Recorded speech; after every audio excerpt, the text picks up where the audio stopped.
کیا آپ جانتے ہیں کہ اس دنیا میں 1% آبادی باقی 99% آبادی کو کنٹرول کر رہی ہے؟ اس 1% آبادی میں کون لوگ شامل ہیں جو باقی 99% لوگوں کو اپنے مطابق جینے پر مجبور کر رہے ہیں؟ ان میں وہ لوگ شامل ہیں جو اپنے آپ کو کرنٹ ایجوکیشن سسٹم کے ٹریپ سے نکالنے میں کامیاب رہے ہیں۔ ان 1% لوگوں میں شامل ہیں مارک زکربرگ، کو فاؤنڈر آف فیس بک۔ ان میں شامل ہیں وہ 3 دوست جنہوں نے مل کر یوٹیوب کو بنایا تھا، جواد کریم، اسٹیو چین اور چیڈ ہارلے۔ ان میں شامل ہیں بل گیٹس، کو فاؤنڈر آف مائکروسافٹ، جو کہ دنیا کے چوتھے امیر ترین شخص ہیں۔ ان میں شامل ہیں شاہد خان، جو پاکستان کے امیر ترین شخص ہیں۔ یہ وہ تمام لوگ ہیں جو 1% میں شامل ہیں جنہوں نے اپنے آپ کو کرنٹ ایجوکیشن سسٹم سے بچا کر دنیا میں کچھ ایسی انوویشنز کی جس سے وہ پوری دنیا کو کنٹرول کر رہے ہیں، اور باقی 99% آبادی دن رات ان لوگوں کو مزید کامیاب سے کامیاب تر بنانے میں مصروف ہے۔ There's no need even to have a college degree at all, or even high school. Internet پر ایک مشہور کوٹ ہے کہ اس دنیا میں 90% لوگ فالوورز ہیں اور 10% لوگ لیڈرز ہیں، جنہیں 90% لوگ اپنا آئیڈیل مان کر فالو کرتے ہیں۔ If we do not change the way we teach, 30 years later we'll be in trouble. Because the way we teach, the thing we teach our kids are the things the past 200 years is knowledge based. چلیں اب ہم Pakistani education system کی بات کرتے ہیں۔ Pakistani education system کے بارے میں سابق چیئرمین HSC کہتے ہیں، بل گیٹ کو کوئی ایک میسج پہنچا دو، ایک یونیورسٹی بناؤ، ون ورلڈ ون یونیورسٹی کے کانسیپٹ لے کے آؤ، یہ ساری یونیورسٹیاں بند ہو جائیں گی، کیونکہ یونیورسٹیوں نے کچھ ڈیلیور نہیں کیا دنیا میں۔ ہمارے یہاں کم از کم تھرڈ ورلڈ کنٹری میں تو نہیں کیا۔ پاکستان ہر سال 6 لاکھ گریجویٹ پروڈیوس کرتا ہے، جبکہ سوئٹزرلینڈ ہر سال 2 لاکھ گریجویٹ پروڈیوس کرتا ہے، یعنی سوئٹزرلینڈ کے مقابلے میں پاکستان ہر سال 3 گنا زیادہ گریجویٹ پروڈیوس کرتا ہے۔ لیکن ریسرچ اور انوویشن میں سوئٹزرلینڈ دنیا میں پہلے نمبر پر آتا ہے، اور پاکستان کا اس فہرست میں کہیں بھی ذکر نہیں ہوتا۔ جن لوگوں کو نہیں معلوم ان کے لیے میں وضاحت کرتا چلوں کہ ریسرچ اور انوویشن ایک ایسا پروسیس ہے جس میں آپ اپنے علم کو استعمال کر کے نئی چیزیں ایجاد کرتے ہیں اور دنیا کے مسائل کا حل تلاش کرتے ہیں۔ میں آپ سے اس پہ 100% ایگری کر رہا ہوں کہ آج کے دن میں، آنے والے دنوں پہ شاید پیس آف پیپر کوئی نہ دیکھے، وہ دیکھے گا کہ آپ کو آتا کیا ہے۔ یہاں پر میرا آپ سے ایک سوال ہے کہ پاکستان میں ایک اسٹوڈنٹ کا ایجوکیشن حاصل کرنے کا بنیادی مقصد کیا ہوتا ہے؟ ہم نے یہ کتابی باتیں بہت مرتبہ سنی ہیں کہ ہم تعلیم شعور حاصل کرنے کے لیے کرتے ہیں، جو کہ ایک بہت بڑا جھوٹ ہے۔ سچ تو یہ ہے کہ پاکستان کے اندر ایک اسٹوڈنٹ تعلیم اس لیے حاصل کرنا چاہتا ہے کہ وہ آگے جا کر اس تعلیم کے ذریعے اپنے خوابوں کو پورا کر سکے اور ایک امیر شخص بن سکے جس کی معاشرے میں عزت ہو۔ لیکن حقیقت تو یہ ہے کہ پاکستان میں ایک طالب علم ایک ایسی کشتی پر سوار ہو جاتا ہے جس کے ساحل کا کوئی کنارہ ہی نہیں۔ میں آپ سے 100% ایگری کر رہا ہوں کہ آج کے دن میں امیجیٹ آنے والے دنوں پہ جو ضرورت ہے وہ سکل سیٹ کی ضرورت ہے۔ یہاں پر میرا آپ سے پھر ایک سوال ہے کہ کیا پاکستانی ایجوکیشن سسٹم کے اندر وہ پوٹینشل ہے جس کو حاصل کر کے ہم فائنینشلی سٹیبل ہو سکتے ہیں؟ دیانتداری سے سوچنے کے بعد ضرور آپ کا جواب نہیں میں ہوگا۔ آج کل کا مسئلہ کہ ایک جاب آتی ہے تو ہزاروں اپلیکیشن آ جاتی ہیں، مطلب جاب کی ریکوائرمنٹ ہوتی ہے FA پڑھا ہو، PhD بھی اپلائی کیے ہوتے ہیں۔ کیا کریں گے آپ معاشرے کے اندر سٹریس اور پریشر بلڈ کرتے جا رہے ہیں، بلاسٹ ہو جائے گا۔ 12 سال سکول، 2 سال کالج اور پھر 4 سال کی یونیورسٹی کی ڈگری حاصل کرنے کے بعد جب ایک اسٹوڈنٹ کو جاب نہیں ملتی تو وہ اپنے اندر سے اتنا ٹوٹ جاتا ہے کہ وہ اپنے آپ کو ایک ناکام شخص تصور کرنے لگتا ہے۔ مزید اس کو سوسائٹی، اس کے رشتہ دار اور یہاں تک کہ اس کے اپنے والدین اس کو ایک ناکام شخص کی حیثیت سے دیکھتے ہیں، جس سے اپنے آپ کو ناکام تصور کرنے والا اسٹوڈنٹ اس بات پر یقین کر لیتا ہے کہ وہ واقعی ایک ناکام شخص ہے اور ایک عام سی زندگی گزارنے پر اتفاق کر لیتا ہے، اور یوں ایک کریٹو شخص کی موت ہو جاتی ہے۔ اور اس کے اندر جو ایک جذبہ تھا، اگر ٹیچرز اور پیرنٹس کی طرف سے حوصلہ افزائی ملتی تو وہ مستقبل میں کچھ ایسی چیزیں دریافت کر لیتا جس سے وہ نوبل پرائز حاصل کرنے کا حقدار بن جاتا۔ آگے ویڈیو میں پاکستان کے اندر ایک اسٹوڈنٹ کی لائف جرنی پر مکمل بات کریں گے، لیکن یہاں پر اتنا ہی۔ اگر میں ایک حساس چیز پہ انگلی رکھتا ہوں، ہمارے لوگ کہتے ہیں کہ یونیورسٹیاں ہمیں ہماری تربیت کرتی ہیں، نہیں کرتے۔ Thank you.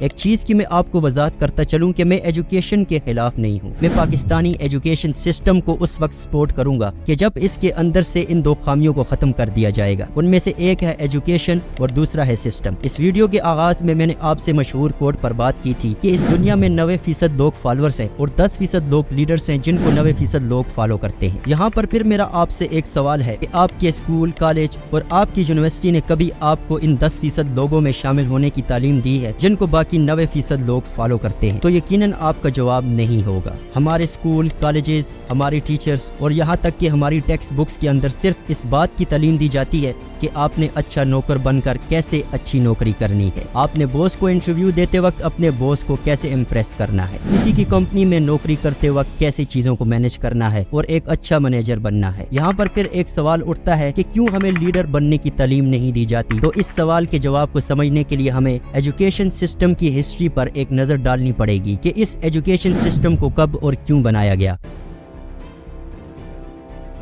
یہ 18ویں صدی کے آخر کی بات ہے۔ جان ڈی راکوفیلر جو اس وقت امریکہ کے امیر ترین شخص تھے اور ایک بہت بڑی آئل ریفائنری انڈسٹری کے مالک تھے۔ یہ انڈسٹریل ریولوشن کا آغاز تھا اور جان ڈی راکوفیلر کو اپنی آئل ریفائنری انڈسٹری کے لیے مزدوروں کی ضرورت کا مسئلہ درپیش تھا۔ اس کی وجہ یہ تھی کہ اس وقت زیادہ تر امریکی دیہاتی علاقوں میں رہتے تھے اور فارمز پر سادہ زندگی گزار رہے تھے۔ وہ اپنے گھروں میں یا چرچ سے منسلک سکولوں میں تعلیم حاصل کرتے تھے۔ انہیں فیکٹری کے اندر مشینیں چلانے کا تجربہ نہیں تھا، لہٰذا ایسے افراد کی ضرورت تھی جو مشینیں چلانے کی مہارت رکھتے ہوں اور اس کے لیے انہیں تربیت کی ضرورت تھی۔ تاہم مسئلہ یہ تھا کہ اس وقت غلاموں کو تعلیم دینے کی اجازت نہیں تھی، کیونکہ علم ایک ہتھیار ہے اور جب غلام تعلیم حاصل کر لیتے ہیں تو وہ خود مختار بن جاتے ہیں اور خود سے سوچنے لگتے ہیں اور پھر اس وقت کے آقا کی مخالفت کرنے لگتے ہیں۔ اس لیے غلاموں کو اتنی ہی تعلیم دی جاتی تھی کہ وہ صرف مشینیں چلانا سیکھ سکیں، لیکن اس کی سوچنے اور سمجھنے کی صلاحیت محدود رہے۔ جان ڈی راکوفیلر نے امریکہ میں پبلک سکول نظام کی بنیاد رکھی۔ اس اقدام کے نتیجے میں والدین نے بہت جلد ہی اپنے بچوں کو اسکولوں میں بھیجنا شروع کر دیا اور اس طرح جان ڈی راکوفیلر اپنے مقصد میں کامیاب ہو گیا اور جان ڈی راکوفیلر امریکہ کی عوام کی نظر میں ایک نیک شخص کی طرح دکھائی دینے لگا، لیکن اس کا بنیادی مقصد کچھ اور ہی تھا۔ اس نے 8 سے 12 سال کے بچوں کو اپنے اسکولوں میں تعلیم دینا شروع کر دیا، جس کا بظاہر مقصد یہ تھا کہ وہ امریکہ کے بچوں کو مفت تعلیم فراہم کر رہا ہے، لیکن حقیقت تو یہ تھی کہ جان ڈی راکوفیلر کو اپنی فیکٹری کے لیے ایسے ورکرز مل گئے تھے جو فرما بردار، خوفزدہ اور اپنے خوابوں کے پیچھے جانے والے نہیں تھے، اور یہی وہ ایجوکیشن سسٹم ہے جس کو ہم پاکستانی بھی فالو کر رہے ہیں۔ امریکہ کا ایجوکیشن سسٹم پرشیا امپائر کے ایجوکیشن سسٹم سے ملتا جلتا ہے۔ پرشیا امپائر وہی ہے جس کو آج کل ماڈرن جرمنی کہا جاتا ہے۔ 17ویں صدی کے آخر میں پرشیا نے پولینڈ پر حملہ کیا اور اس جنگ کو جیت لیا۔ پرشیا نے پورے پولینڈ پر قبضہ کر لیا، لیکن یہاں یہ مسئلہ درپیش آیا، جو پولینڈ کے لوگ ان کے قبضے میں آئے تھے وہ تو ان کے دشمن تھے اور ان سے پرشیا کے حکمرانوں کی فرما برداری کروانا کافی مشکل تھا۔ پرشیا کے حکمرانوں کو یہ اچھی طرح سے علم تھا کہ نوجوان کے خیالات کو تبدیل نہیں کیا جا سکتا اور ایک پولینڈ کے نوجوان کو اپنے تابع نہیں بنایا جا سکتا، لیکن پولینڈ کے بچوں کے خیالات کو تبدیل کیا جا سکتا تھا، جس سے ان کی نسل میں پولینڈ کی ثقافت ختم ہو جائے گی۔ لہٰذا پرشیا نے 8 سال تعلیمی نظام تشکیل دیا، جس کے تحت بچوں کو 8 سال تک مکمل تعلیم دی جاتی تھی اور ان میں احکام کو ماننے اور پرشیا کے حکمرانوں کا احترام کرنے کی عادت ڈال دی گئی۔ ایک پرشیا فلسفی نے اپنے تعلیمی نظام کو خوبصورتی سے بیان کیا ہے کہ تعلیم کا مقصد لوگوں کی فری ول کو تباہ کرنا ہوتا ہے، اور جب لوگ اس طرح سے تعلیم حاصل کریں گے تو وہ اپنے آگے زندگی میں سوچنے یا عمل کرنے میں کامیاب نہیں ہوں گے۔ ایک فلسفی نے حکمرانوں کو یہ تربیت دی ہے کہ اگر ایک فرما بردار عوام چاہتے ہو تو ان کی فری ول کو تباہ کر دو، وہ ہمیشہ آپ کے تابع رہیں گے۔ 18ویں صدی کی دہائی کے آخر تک پرشیا ایجوکیشن سسٹم نے امریکہ پر قبضہ کر لیا تھا اور 1900 تک تقریباً ہر امریکی ریاست نے پبلک سکول کو لازمی قرار دیا، اور جو والدین بچوں کو سکول نہیں بھیجتے تھے ان کے بچوں کو پکڑ لیا جاتا اور قید میں ڈال دیا جاتا تھا۔ اگرچہ 1900 تک پورے امریکہ میں پرشیا ایجوکیشن سسٹم ماڈل رائج ہو چکا تھا، لیکن اس وقت یہ مسئلہ پیش آیا کہ بچوں کے نصاب میں کوئی ایسا علم شامل نہیں تھا جو انہیں آئل ریفائنری اور فیکٹری کی مشینوں کو چلانا سکھا سکیں۔ اس وجہ سے بہت سے بچے ورکر بننے میں ناکام ہو جاتے تھے۔ اس مقصد کے لیے جان ڈی راکوفیلر نے اپنے دوست کے ساتھ مل کر ایک جنرل ایجوکیشن بورڈ قائم کیا۔ جان ڈی راکوفیلر کا امریکہ کے ایجوکیشن سسٹم کا بنیادی مقصد یہ نہیں تھا کہ وہ فلاسفر، سیاستدان، مصنف، ڈاکٹر یا وکیل بنے، بلکہ ان کا بنیادی مقصد یہ تھا کہ وہ اپنی فیکٹریز کے لیے ورکر تیار کریں۔ اپنے اس ویژن کو جان ڈی راکوفیلر نے صاف انداز میں بیان کیا: I don't want a nation of a thinker, I want a nation of a worker۔ امید ہے کہ آپ کو اس سوال کا جواب مل چکا ہوگا کہ کیوں ہمارے ایجوکیشن سسٹم میں صرف دوسروں کی کمپنیز میں کام کرنے کی ترغیب دی جاتی ہے اور کیوں ہمیں لیڈر بننے کی تعلیم نہیں دی جاتی۔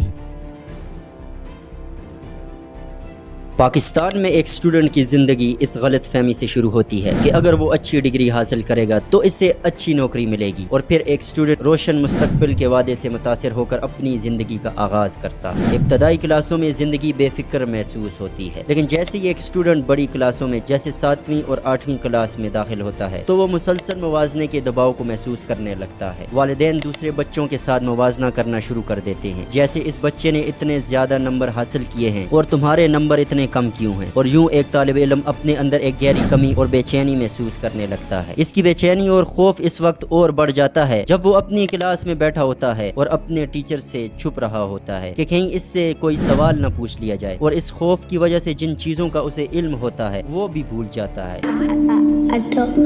Read the sentence loud and proper. I said loud and proper, Ishan. جو یہ بات ثابت کرتی ہے کہ اسکول تعلیم یا عقل بڑھانے کی جگہ نہیں بلکہ یہ صرف ایک کھیل ہے جو آپ گریڈز حاصل کرنے کے لیے کھیلتے ہیں۔ اسکول میں کامیابی کا معیار صرف اور صرف گریڈز پر ہوتا ہے۔ آپ اسکول میں جتنے اے گریڈز حاصل کریں گے آپ اتنے ہی کامیاب ہیں۔ اگر اسکول عقل اور شعور کو بڑھانے کی جگہ ہوتی تو کبھی بھی کلاس میں بیٹھا ہوا اسٹوڈنٹ اپنے ٹیچر کو یہ نہ بولتا کہ ٹیچر جو آپ ہمیں پڑھا رہے ہیں یہ ٹیسٹ میں آئے گا۔ کلاس میں ٹیچر سے یہ بہت مرتبہ سنا ہے، اپنے ٹائم کو وائسلی استعمال کریں، یعنی اپنے قیمتی ٹائم کو اچھے کاموں میں گزاریں۔ لیکن کیا یہ جو 6 گھنٹے جو میں اسکول میں گزارتا ہوں یہ میرا قیمتی ٹائم نہیں ہے؟ میں پھر اس ٹائم کو سٹریس اور انزائٹی میں کیوں گزاروں؟ ریسرچ کے مطابق سکسیس کے لیے سب سے ضروری چیز سیلف کنٹرول اور آپ کی ایموشنل ہیلتھ ہے۔ تو کیا اسکول کے یہ 6 گھنٹے ہمیں ایموشنلی اسٹرانگ کرتے ہیں یا ہمیں سٹریس دے کر ہمارے سیلف اسٹیم اور سیلف کانفیڈنس کو سپریس کر رہے ہیں؟ ابھی ایک اسٹوڈنٹ کی سٹریس اور انزائٹی میں کمی نہیں ہوتی، اوپر سے 9th اور 10th کلاس آ جاتی ہے جس میں بورڈ کے امتحانات ایک گہرے بادل کی طرح چھائے ہوتے ہیں۔ ہر کسی کی نظریں اس پر ہوتی ہیں، اساتذہ، والدین، رشتہ دار، پڑوسی سب اسے مسلسل یاد دلا رہے ہوتے ہیں یہ سال بہت اہم ہے اور اس کا مستقبل انہی امتحانات پر منحصر ہے۔ کلاس 10th میں اعلیٰ نمبر حاصل کرنے کے بعد ایک اسٹوڈنٹ کو بے شمار محنت اور راتوں کی نیند قربان کرنی پڑتی ہے اور یوں وہ فرسٹ ایئر میں چلا جاتا ہے۔ فرسٹ ایئر میں پہنچتے ہی اس کا دباؤ مزید بڑھ جاتا ہے۔ یار مجھ سے نہیں کر پاتا، میں کنسنٹریٹ نہیں بیٹھ پاتا تم لوگوں کی طرح 6 گھنٹے، تو کیا کروں؟ اور یہاں ایک طالب علم کو بتایا جاتا ہے کہ اسے انٹری ٹیسٹ پاس کر کے کسی اچھے میڈیکل کالج یا اعلیٰ سرکاری یونیورسٹی میں داخلہ لینا ہے۔ ناکامی کا خوف، والدین کی توقعات پر پورا نہ اترنے کا ڈر ایک اسٹوڈنٹ کو شدید پریشان کر دیتا ہے۔ اس پریشانی کے عالم میں وہ کوچنگ کلاسز جوائن کرتا ہے، پھر گھر واپس آ کر سیلف اسٹڈی کرنا، یوں وہ اپنے 2 سال دباؤ اور تھکن کے ساتھ گزار دیتا ہے اور وہ آخرکار ایک اعلیٰ سرکاری یونیورسٹی میں داخلہ حاصل کر لیتا ہے۔ اور ایک مرتبہ پھر اس معاشرے کی طرف سے یہ جملہ سننے کو ملتا ہے کہ اگر تم نے گریجویشن کر لی تو اس کے بعد تمہاری زندگی سیٹ ہے۔ ہمارے ایجوکیشن سسٹم کو کیا چاہیے؟ اچھے اسٹوڈنٹس جو اس دیش کا بھوشیہ بڑھائے؟ نا انہیں چاہیے جو کیا کرتے ہیں؟ صرف لکھتے رہتے ہیں، اسائنمنٹ، جرنل، پروجیکٹ، شیٹ، یہ سب۔ ایک یونیورسٹی کا اسٹوڈنٹ اپنے ہاتھ آئی فون اور میک بک کو لیے پھرتا ہے۔ کیا یہ کالج ڈراپ آؤٹ نے نہیں ایجاد کیے؟ اور جو اس وقت آپ یہ ویڈیو یوٹیوب یا فیس بک پر دیکھ رہے ہیں اس کو بھی کالج ڈراپ آؤٹ نے ڈیزائن کیا تھا۔ آپ جو واٹس ایپ اور سنیپ چیٹ کا استعمال کرتے ہیں اس کے لیے بھی آپ کالج ڈراپ آؤٹ کا شکریہ ادا کر سکتے ہیں۔ اگر ڈگری اور گریڈز کامیابی کی علامت ہوتی تو کالج ڈراپ آؤٹ جنہوں نے کبھی فارمل ایجوکیشن حاصل کی ہی نہیں پھر وہ کیوں پوری دنیا کو رول کر رہے ہیں؟ یونیورسٹی کی ڈگری حاصل کرنے کے بعد جب ایک اسٹوڈنٹ جاب کے لیے کسی کمپنی میں جاتا ہے تو اسے معلوم ہوتا ہے کہ وہاں ڈگری کے بجائے ریزلٹس کی اہمیت ہے، یعنی جو جتنے اچھے ریزلٹ کمپنی کو لا کر دے گا وہ کمپنی کی نظر میں اتنا ہی قابل قدر ہے۔ اور یوں ایک اسٹوڈنٹ اس پورے سسٹم سے دھوکہ کھا کر اپنی باقی زندگی احساس کمتری اور محرومی میں گزار دیتا ہے۔ ایک امریکن آتھر نے لکھا ہے کہ آپ کے بچے آپ کے نہیں ہیں بلکہ وہ اپنی خود کی زندگی گزارنا چاہتے ہیں۔ وہ آپ میں سے پیدا ہوئے ہیں لیکن وہ آپ میں سے نہیں ہیں۔ آپ ان کو پیار دے سکتے ہیں لیکن اپنی سوچ نہیں دے سکتے۔ ان کی اپنی ایک سوچ ہے۔ آپ ان کے جسموں کو گھروں میں رکھ سکتے ہیں لیکن ان کی روحوں کو نہیں۔ ان کی روحیں اپنے روشن مستقبل میں رہتی ہیں۔